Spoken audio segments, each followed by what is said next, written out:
Ничего в мире нет такого, что не подвластно было в нас. Все зависит от нас самих, все зависит от нас самих. Ничего в мире нет такого, что не подвластно было в нас. Сочиняй, удивляй, удивляйся, люби, без сомнений встречай повороты.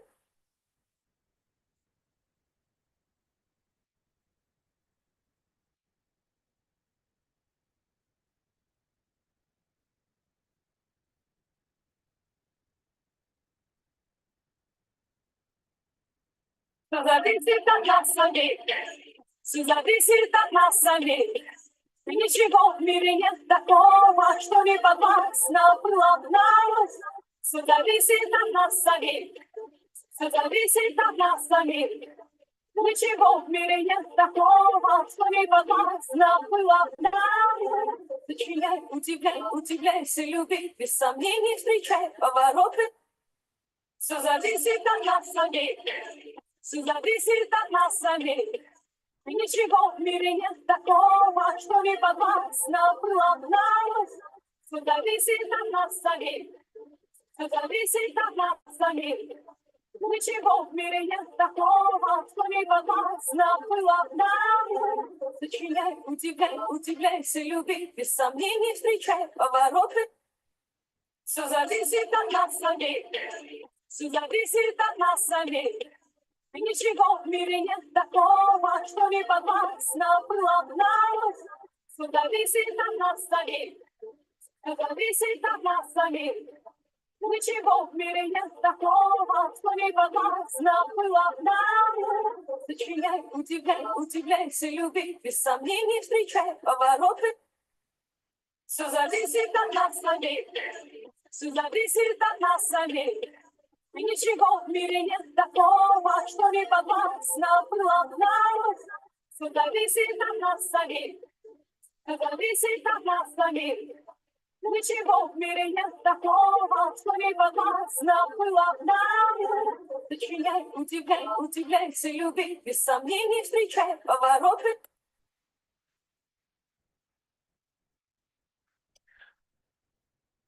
Добрый вечер, уважаемые друзья. Мы рады снова приветствовать вас на нашем втором дне марафона.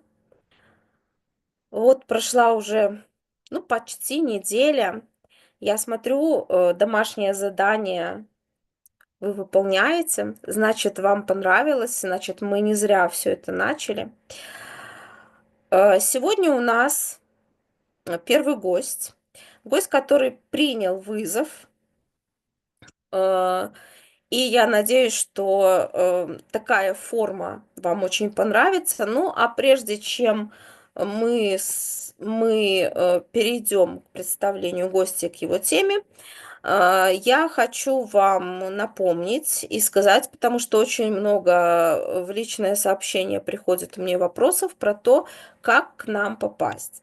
Действительно, у нас еще до 31 мая идет набор. Это будет 7-й набор в программу. Нужно всего лишь заполнить анкету в нашу программу, ну и исследовать инструкции, которые есть в этой анкете.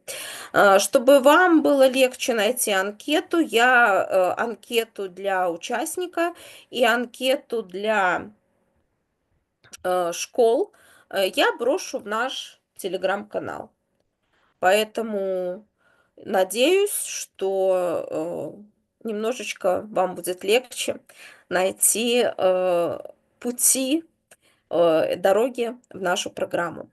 Ну, а сейчас я хочу представить вам нашего участника. Это учитель белорусского языка и литературы Казаченко Ирина Григорьевна. Ирина Григорьевна, Добрый прекрасно. день. На месте. На месте, и очень рада, что вы приняли вызов.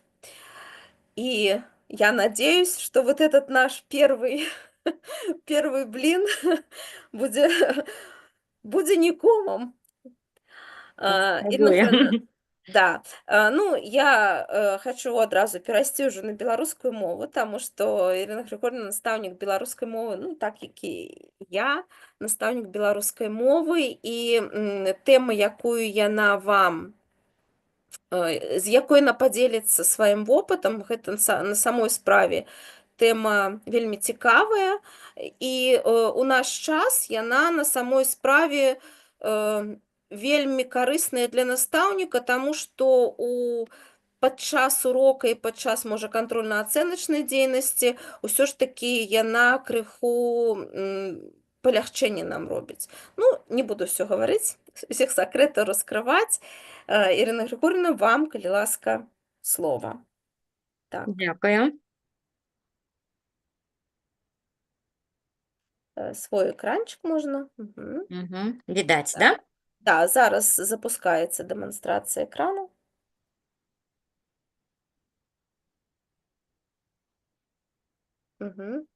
Так, дзякую. Сёння я хочу падзяліцца сваім вопытам стварэння рабочых аркушаў для урокаў беларускай літаратуры. Ну, калі мы пачнём шукаць тэрміналогію, што ж такое рабочы аркуш, мы можам знайсці вось такі варыянт. Гэта інструмент для фарміравання уменняў працаваць з інфармацыяй. Ну і сапраўды гэта дыдактычны дапаможнік, прычым наш уласны, намі створаны дыдактычны дапаможнік на друкаванай аснове, які прымяняецца на невялікім адрэзку вучэбнага працэса на канкрэтным уроку, абавязковым элементам якога выступаюць вучэбныя заданні з патрабаваннем адказу ў спецыяльна створаных формах. Гэты рабочы аркуш рыхтуецца да ўрока, заданні ў ім можна выконваць па ходу тлумачэння матэрыялу ці пасля вывучэння тэмы. Гэта ўжо ў залежнасці ад таго, як настаўнік плануе свой урок, свае заняткі. І першыя рабочыя аркушы, з якімі я хачу вас пазнаёміць, гэта аркушы рэзюмэ. Калі мы прыходзім на урокі літаратуры ў 9 клас, у нас іх там усяго адзін на тыдзень. Адзнакі паставіць вучням трэба, тым больш і першая, і другая чвэрці яны невялікія па працягласці. Тэмы, якія прапановвае нам праграма, вельмі часта размеркаваныя толькі на адзін урок. І я для сваіх вучняў падрыхтавала вось такія рабочыя аркушы рэзюмэ. Пачынаем мы са старажытнай літаратуры, таму Францыск Скарына, Ефрасіня Полацкая. Як бачыце, для таго, каб працаваць з гэтым рабочым аркушам, дастаткова вучэбнага дапаможніка па літаратуры для 9 класа. Нават калі вучні не паспелі па нейкіх прычынах пазнаёміцца з тэарэтычным матэрыялам падручніка, яны могуць гэта зрабіць адразу на уроку, запоўніць прапанаванае поле і адказаць на пытанні. Гэта пытанні пра месца нараджэння асобы, пра паходжанне, пра яго адукацыю, пра дзейнасць. І я хачу звярнуць вашу увагу на рабочым аркушы пра Францыска Скарыну. Вось тут унізе ў цэнтры ёсць такі невялічкі тэкст, які размешчаны па спіралі. Звычайна такім прыёмам карыстаюцца нават для навучання больш хуткаму чытанню. Таму унутры рабочага аркуша яшчэ вось такі прыём, які вучыць дзяцей больш хутка ўспрымаць друкаваную інфармацыю. На рабочым аркушы, які размешчаны справа, ён падрыхтаваны да урока па вывучэнню дзейнасці Ефрасіні Полацкай. Таксама ёсць падрыхтаваныя палі, дзе вучні уносяць інфармацыю, знаёмячыся з тым матэрыялам, які ёсць у вучэбным дапаможніку. У любым выпадку літаратура такі прадмет, з якога не хочацца ісці з нізкімі адзнакамі. Таму у сваёй дзейнасці я стараюся матываваць вучняў да атрымання найбольш высокіх адзнак. І згадзіцеся, гэтыя рабочыя аркушы вы пасля праверкі пакідаеце ў сябе, і у вас хорошая папка складваецца з вучнёўскімі творчымі работамі, якія у любы час вы можаце дэманстраваць і на пасяджэннях метадычнага аб'яднання, і на жнівеньскіх канферэнцыях, ну і на любых метадычных паседжаннях, якія ёсць у вашай установе адукацыі ці на любым іншым узроўні. У час вывучэння творчасці пісьменнікаў у любым класе, ну, часцей пачынаючы з 8, я таксама карыстаюся рабочымі аркушамі для таго, каб навучыць вучняў працаваць з інфармацыяй, каб суцэльны тэкст трансфармаваць у тэкст несуцэльны. Гэта могуць быць звычайныя табліцы, якія мы састаўляем на уроках. Гэта могуць быць сюжэтныя табліцы. Сюжэтную табліцу я размясціла тут жа на рабочым аркушы. Гэты варыянт прысвечаны вывучэнню балады Аркадзя Куляшова «Маці». Балада твор сюжэтны, таму і карыстаюся такім прыёмам, як сюжэтная табліца. Хто дзейнічае ў баладзе, што адбываецца ў гэтым творы, дзе адбываецца дзеянне, у які час і чаму такі вынік атрымаўся. Цікавы прыём, які я люблю ўключаць у рабочыя аркушы, раскачка пытаннямі. Таму што не толькі настаўнік задае пытанні, а і вучні павінны ўмець задаваць пытанні. Для таго, каб у любы момант яны маглі сфармуляваць запыт настаўніку, запытацца, што ж ім не зразумела. Таму навучыць вучняў задаваць пытанні – гэта таксама важна. Ну, да гэтага я яшчэ вярнуся, напэўна, калі буду дэманстраваць сваю прэзентацыю далей. Адным з маіх захапленняў стаў комікс у літаратуры. Я расказвала пра яго, нават друкавала у часопісе «Беларуская мова і літаратура», быў надрукаваны матэрыял у настаўніцкай газеце, і у часопісе «Беларуская літаратура» 3 нумар за 2025 год нават была надрукаваны артыкул пра інтэрактыўны комікс. А рыхтуючыся да сённяшняй сустрэчы, я падумала, а чаму б не выкарыстаць у якасці рабочага аркушу вось такі адукацыйны комікс. Бываюць выпадкі, калі вучні не зусім запомнілі біяграфію пісьменніка, таму што там вельмі многа розных фактаў, рэалій. Гэта нам з вамі яны знаёмыя, нам прасцей. Наогул, беларускія пісьменнікі, дзеці лічаць, што гэта тыя людзі, з якімі мы знаёмыя ледзь не асабіста. А для іх гэта асобы далёкія ў часе, далёкія, можа, нават і па светапогляду.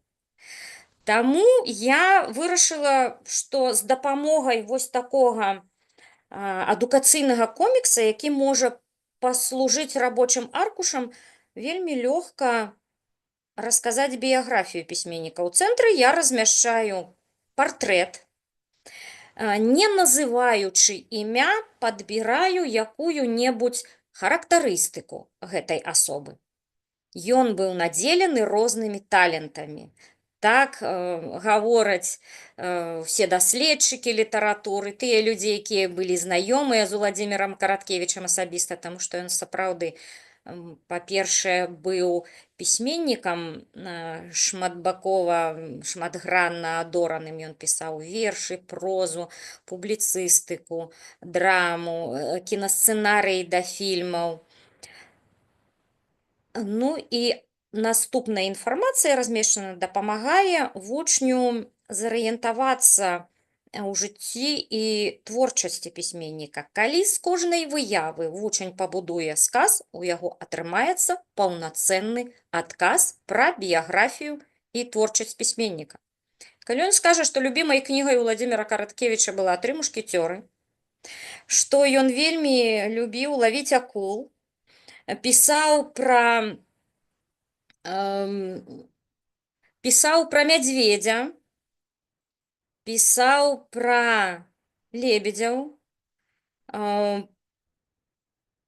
Адным з вобразам яго рамана былі каласы, любіў паляванне, яму падабалася лавіць рыбу. Падзеі яго твораў адбываліся, вучань убачыць, што гэта замак, калі нават не ўспомніць іх назвы.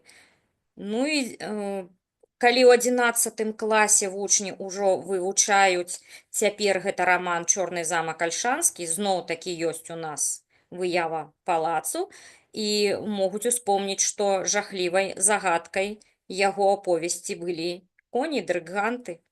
Вось такім чынам адукацыйны комікс можа паслужыць рабочым аркушам для вуснага адказу. Ну і яшчэ адзін рабочы аркуш такога ж кшталту. Гэта ўжо канкрэтна па аповесці Уладзіміра Караткевіча «Дзікае паляванне караля Астаха». Канешне, для настаўніка літаратуры гэта больш блізкі варыянт. І калі вучань нават пазнаёміўся толькі з кароткім зместам твора, то прапанаваная на такім аркушы інфармацыя дапаможа яму успомніць тое, што ён чытаў, узнавіць гэта ў памяці, ну і зноў-такі, будуючы па аднаму, па два сказы з прапанаванай інфармацыі, ужо можна пабудаваць вуснае выказванне на станоўчую адзнаку.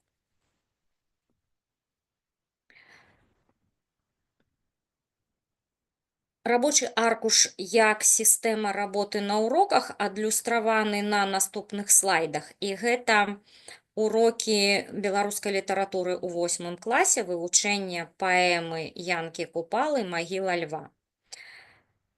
Паэма рамантычная, гэта паданне, і я так для сябе зацікавілася, якім жа чынам я магу прыцягнуць увагу вучняў да гэтага твора, і прыйшла мне ў галаву такая думка, што я магу зрабіць музейныя флаеры. Але не проста давайце наведаем, а каб гэтыя флаеры максімальна былі карыснымі для вучняў. І так як я і мае вучні жывём не ў Магілёўскай вобласці, для нас гэта састаўляе пэўную, не то што складанасці, але мы ж ведаем менш, чым магілеўчане, чым жыхары Магілёўскай вобласці пра гэты горад. Таму я падрыхтавала на першай старонцы флаера, гэта выява, якая злева размешчана, малюнак Напалеона Орды 1877 года, а далей прапанавала такія пытанні вучням. Упершыню гэты горад згадваецца пад 1267 годам. У 15 стагоддзі горад быў адным з важных пунктаў на гандлёвых шляхах, меў мытню. Атрымаў магдэбургскае права ў 1561 годзе. У пачатку 17 стагоддзя быў адным з найбуйнейшых гарадоў Вялікага княства Літоўскага. Вучні вывучаюць гісторыю Беларусі. Я думаю, па гэтых пытаннях яны могуць здагадацца, пра які горад пойдзе гаворка. Так як у дадатак да пытанняў вучням я прапаноўваю выявы абласных цэнтраў Беларусі.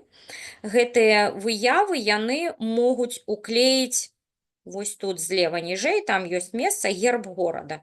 Яны павінны пазнаць з прапанаваных гербаў горада Магілёва і прыклеіць яго сюды. Такі флаер я рыхтую на парту вучням.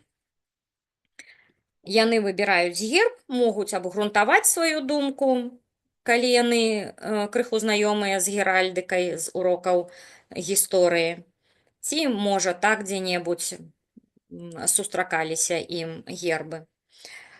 Так як паэму чыталі дома і прыходзяць у большасці падрыхтаваныя да ўрока, я прапаную такі прыём, як паведамленне ў месенджер. Гэта таксама прыём для фарміравання чытацкай пісьменнасці. Перакажыце ў фармаце 150 знакаў легенду пра ўзнікненне назвы згаданага горада. Так як горад вучні павінны пазнаць, я не называю ў фармуліроўцы задання, пра які горад пойдзе гаворка. З такім прыёмам я знаёмлю вучняў з 6-7 класа, таму мае вучні умеюць з гэтым працаваць. Я думаю, што гэты прыём ведаюць многія.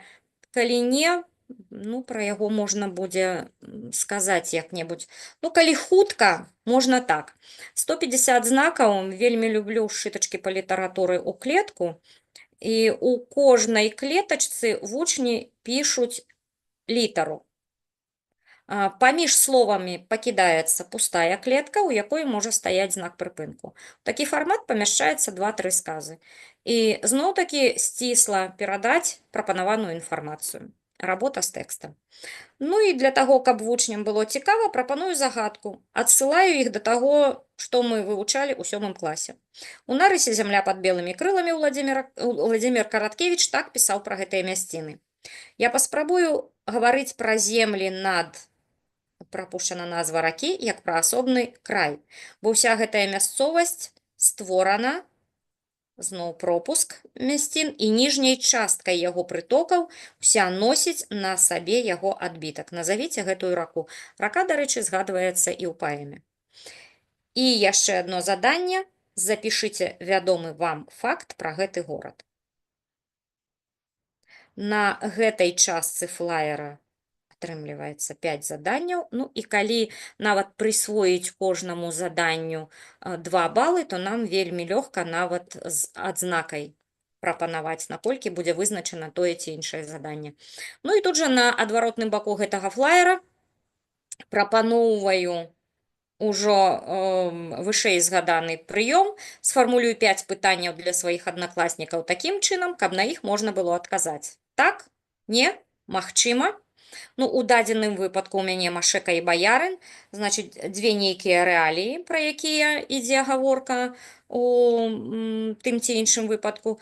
І апошняе пытанне трэба сфармуляваць так, каб адказам на яго была фраза. Гэта інфармацыя не ўтрымлівае адказу на ваша пытанне. Даволі цікава і не зусім лёгка.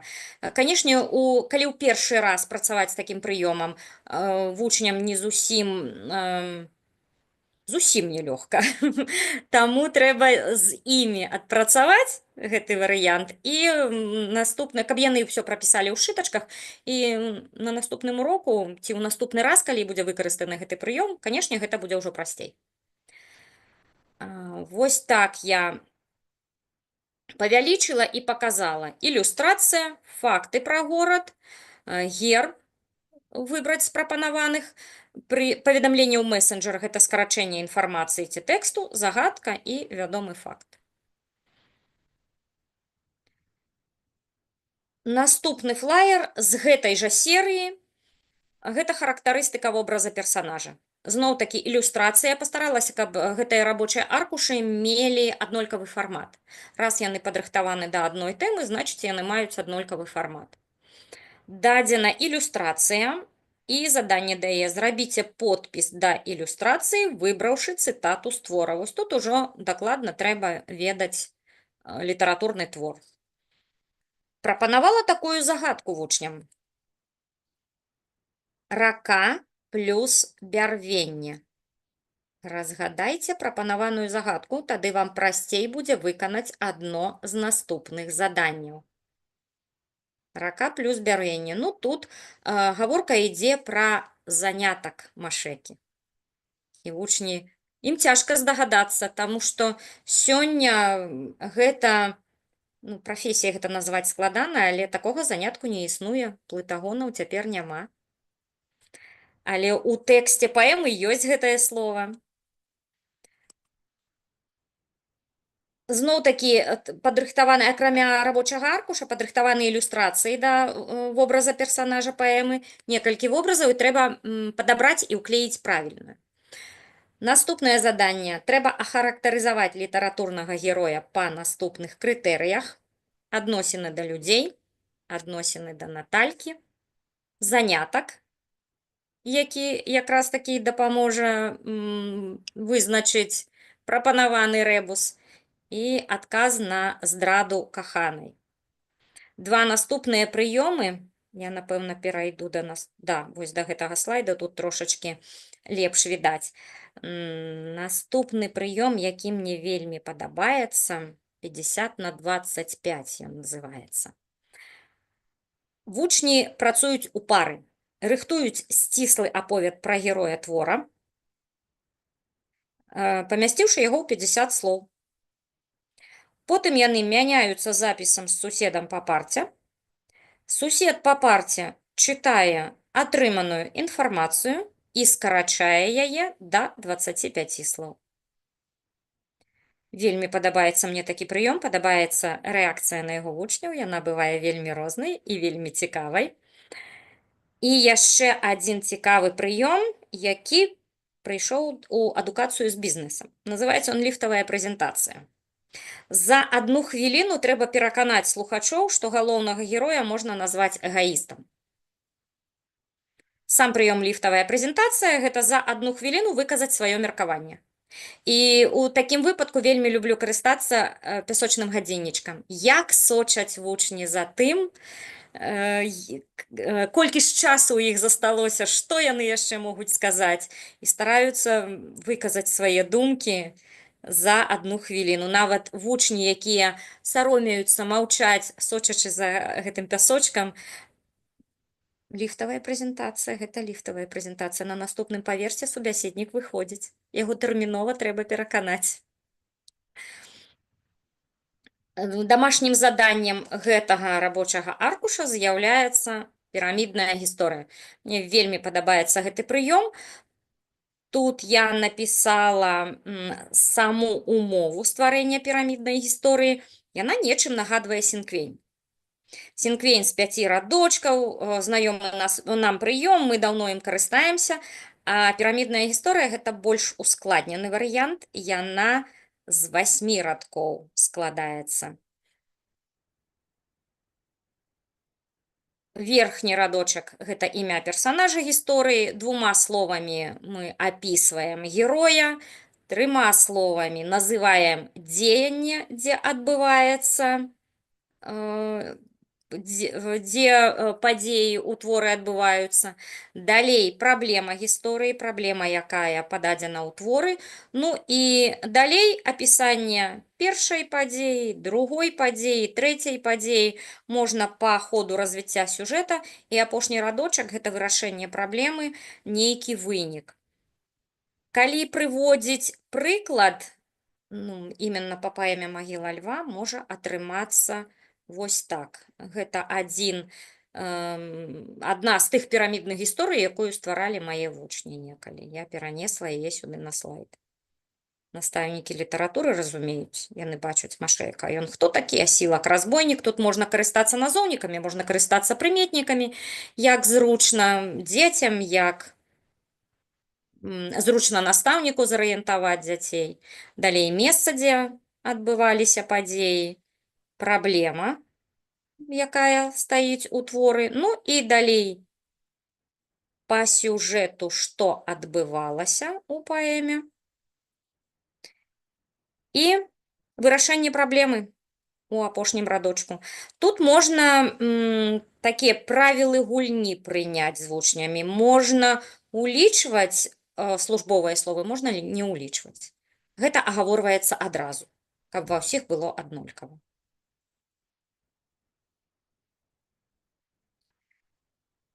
Яшчэ адзін набор, напэўна, рабочых аркушаў Чаму набор? Таму што яны сабраны ў цэлы кейс. Пры вывучэнні твора Янкі Купалы «Паўлінка» неяк рабочымі лістамі я не абышлася, я падрыхтавала цэлы кейс, але зноў-такі гэта ўсё на выдадзеных вучням аркушах для самастойнай работы. Рабочыя матэрыялы для для самастойнай работы вучняў прапаноўвала. І на гэтых рабочых аркушах такія прыёмы. Герой у дэталях. Дзецям вельмі падабаецца, гэта зварот ад імені персанажа. Прывітанне, дарагі сябар. Вельмі рады знаёмству з табой. На жаль, не магу нічога сказаць пра сябе, бо амаль нічога не памятаю. У памяці засталіся толькі некаторыя фрагменты. Вывучы іх і дапамажы зразумець, хто я. Даецца 3-4 асацыяцыі для вучняў: герцполька, пасаг, 100-рублёвая кабыла. Яны павінны пазнаць, хто з персанажаў мог карыстацца гэтымі словамі, гаварыць гэта ці удзельнічаць у нечым. Наступнае заданне падобнае, як я ўжо расказвала на вышэйзгаданых аркушах, падабраць выяву персанажа і ўклеіць на аркуш, сабраць разрэзаную характарыстыку персанажа. І яшчэ адзін прыём — сістэмны аператар. Гэта такое заданне, пры дапамозе якога вучні аналізуюць вобраз персанаж. Калі я паказвала гэты прыём сваім калегам, гэта было хутка, так на перапынку, яны сказалі: «Ой, нешта вы замудрылі складанае». А калі прынесла ў клас, гэта ж 8-класнікі, клас, які працаваў з гэтым прыёмам, зразумела, што не слабы клас быў, харошыя дзеці, яны справіліся, ім усё было зразумела. Таму што не на першым уроку я прапаноўвала такі рабочы аркуш, а ўжо калі нам вядомы быў сюжэт, калі мы прааналізавалі персанажаў і, падзяліўшы клас на групы, нават адзін рад, дзе сядзяць, другі, трэці, розных персанажаў вучні характарызавалі. Можна дзяліць на міні-групы. Вось так выглядае рабочы аркуш для дзяцей. Тое, што вы бачылі вышэй, гэта для настаўніка. Вось так выглядае рабочы аркуш для дзяцей, дзе яны пішуць, уклейваюць. Прапануецца да гэтага рабочага аркуша вось такая разрэзаная характарыстыка. Гэта выявы, гэта разрэзаная характарыстыка. І калі гэтую характарыстыку сабраць, яна ж вучням прапаноўваецца разрэзаная, яны яе наклейваюць на ліст. Атрымліваецца вось такое паведамленне пра таго героя, які забыў, хто ён, і у якога толькі разрозненыя факты ў памяці засталіся.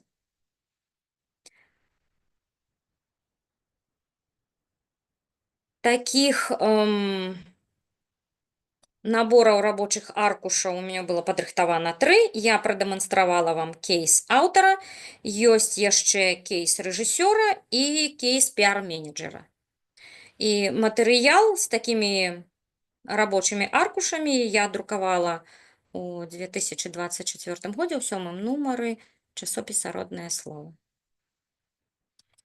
Вось такія рабочыя аркушы атрымліваліся ў мяне да урокаў. Я думаю, што гэта не ўсё, што я прыдумвала, таму што калі ў настаўніка з'яўляецца натхненне, што будзе выйсцем з гэтага натхнення? Напэўна, нешта цікавае для яго вучняў. І я удзячна вам за увагу. Калі будуць да мяне якія-небудзь пытанні, я гатовая на іх адказаць, а вам у сваю чаргу жадаю поспеху, плёну, натхнення. Думаю, што мой вопыт падштурхне вас да якіх-небудзь цікавых думак, якімі вы падзеліцеся са сваімі вучнямі. Так. Дякую вялікі. Тады можна згарнуць прэзентацыю. И мы, пока нас, да, тогда я перейду на, значит, хочу в начале, да, как обычно, наша добрая традиция. Кто у нас сегодня был, да, кто у нас сегодня слушал в прямом эфире, потому что обычно так после прямого эфира люди приходят с работы и нас смотрят, поэтому в прямом эфире с нами были Слуцк, так. Ну, вот люди: Могилев, еще Осиповичи, Светлогорск, еще раз Слуцк. И наш давний поклонник из Электрогорска, это Российская Федерация. Вот, Сергей Данченко тоже сегодня с нами. Вот он, второй эфир уже нас смотрит. Так, ну, вот, Ольга Рабцевич, вялікі дзякуй, цудоўные идеи. Не могу не сказать, на самом деле, идеи, вот сколько было приемов, все приемы были классные. Кажется, мы, учителя, вот, ну, избалованы тем, что много приемов, много где сейчас есть, и как бы используем все разные приемы. Но на самом деле приемы вообще были очень интересные. Я вот тоже писала... Березино, вот пишут Березино, потому что изначально я просто перекличку вначале не сказала, но уже в следующий раз скажу. Татьяна Николаевна Сослуцкая пишет... Очень интересно, спасибо за массу приемов. Вот Гомель тоже пишет, что у нас и Гомель здесь. Ольга Рабцевич, вялікі дзякуй, цудоўныя ідэі. Спасибо, интересный опыт, Валентина Ломака. Вот Анжелика Севцова из Могилева пишет, что я написала в предыдущем сообщении: пирамида истории — хороший прием для учителей английского языка. Но действительно, вот когда текст изучаешь, мы говорили сейчас про белорусскую, да, литературу, но ведь тексты изучаются на всех предметах, по всем предметам. И изучение текстов, приемы для изучения текстов классно. Вот эта вот пирамида истории, вообще я тоже так сразу его себе так забрал, думаю, надо мне попробовать. Потому что Синквейн, диаманты, секвейны как-то мы используем, да, вот именно пирамида истории вообще классная штука. И вот Анжелика Севцова с Могилева, учитель английского языка, пишет, что тоже иногда использует вот такой, ну, такой прием. И сейчас мы будем знать, что это прием пирамиды истории обозваны, да, так. Пірамідная гісторыя выратоўвае мяне пры вывучэнні біяграфіі пісьменніка.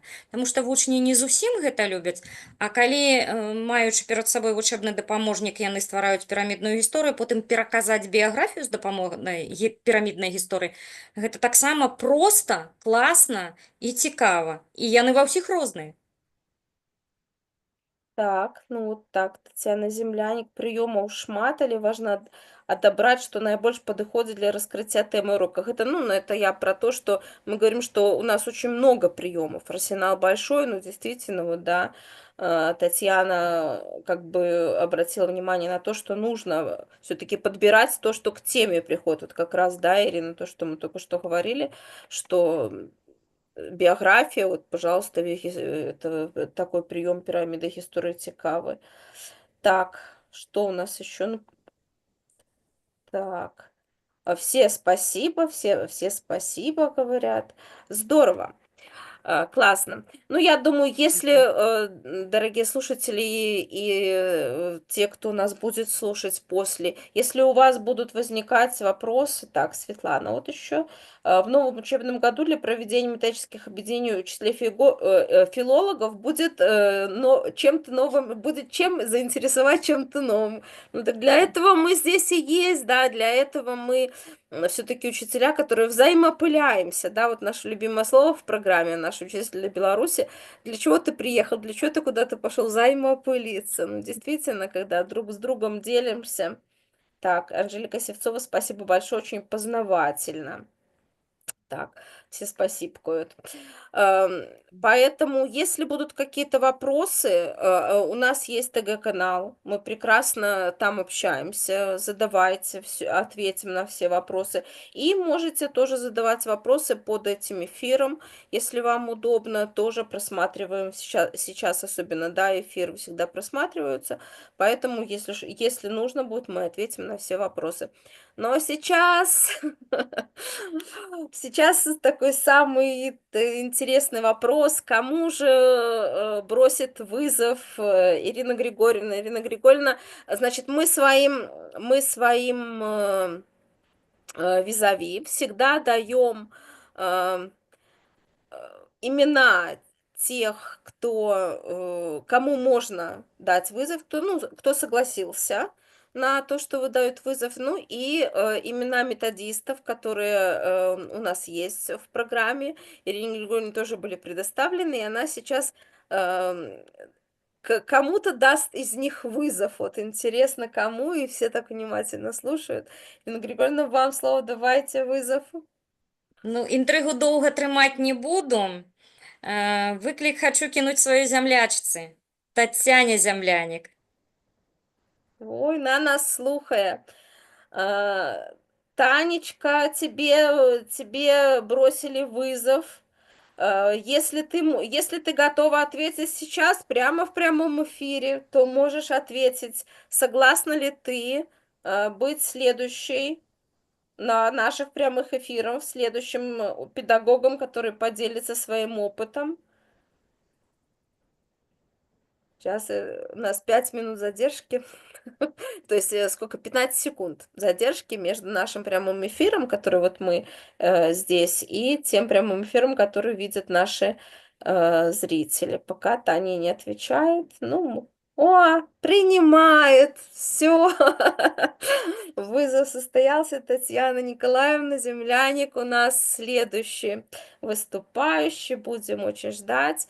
Ирина Григорьевна, огромное спасибо за то, что приняли вызов, за то, что вы поделились, действительно, такими неизбитыми приемами. То есть все мы ищем какие-то сейчас неизбитые приемы, чтобы было интересно и детям, и учителям, чтобы было с кем делиться, показать. Поэтому огромное спасибо. Ну и тогда до новых встреч. Дякую. Надеюсь, эта встреча наша не последняя. Дякую вам за Продолжение можливість следует. долучитися до вас. Дякую. Да, продолжение следует. Все, всем Всього пока. доброго. Встречаемся на ТГ-канале.